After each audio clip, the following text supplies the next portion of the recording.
भाषणात बाबासाहेबांचे नाव वगळले म्हणून वासोळला मंत्री गिरीश महाजनांचा निषेध। नाशिक येथे प्रजासत्ताक दिनी आपल्या भाषणातून भारतीय घटनेचे शिल्पकार भारतरत्न डॉक्टर बाबासाहेब आंबेडकर यांचे नाव वगळले, त्याबद्दल वासोळ तालुका देवळा येथे ग्रामस्थांच्या वतीने मंत्री गिरीश महाजन यांचा तीव्र निषेध करण्यात आला असून संतप्त भीमसैनिकांनी गावातून मोर्चा काढून गिरीश महाजन यांच्या विरोधात घोषणा देऊन पुतळा दहन केला।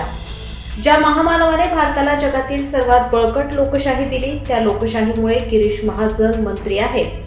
त्यांनी बाबासाहेबांचे नाव वगळणे ही सोपी न म्हणता येणारी गोष्ट असून गिरीश महाजन यांनी राजीनामा द्यावा अशी मागणी ग्रामस्थांनी यावेळी केली आहे। करत असताना मुद्दामहून बाबासाहेब आंबेडकरांचा नामोल्लेख त्यांनी टाळलेला आहे आणि ही अतिशय निषेधार्थ बाब असून गिरीश महाजन हे कोणी असामान्य व्यक्ती नसून ते एक जिल्ह्याचे पालकमंत्री म्हणून जबाबदार व्यक्ती असताना त्यांच्याकडनं बाबासाहेबांचा नामोल्लेख टाळणं ही गोष्ट न समजून घेणे इतकी सोपी नाही आणि म्हणून आज वासोळ गावाच्या वतीने गिरीश महाजन यांचा या ठिकाणी निषेध व्यक्त करून त्यांचा पुतळा जाळण्याचा कार्यक्रम करण्यात येत आहे। गिरीश महाजन यांचा सर्व स्तरातून निषेध होत असून गिरीश महाजनांसारख्या प्रवृत्तींना या ठिकाणी राहण्याचा कोणत्याही प्रकारचा अधिकार नाही असं वासोळ गावाच्या वतीने जाहीर करण्यात येत आहे।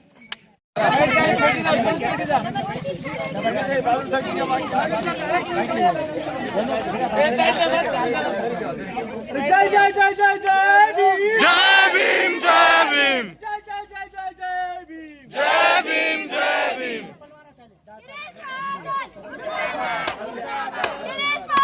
मुर्दाबाद मुर्दाबाद मुर्दाबाद मुर्दाबाद मुर्दाबाद नीम का पत्ता कड़वा है, नीम का पत्ता कड़वा है।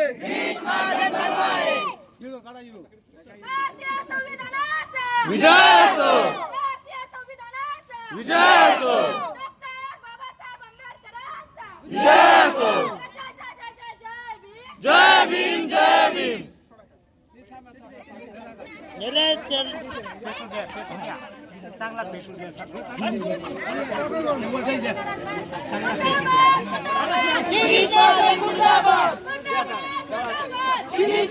मुर्दाबाद।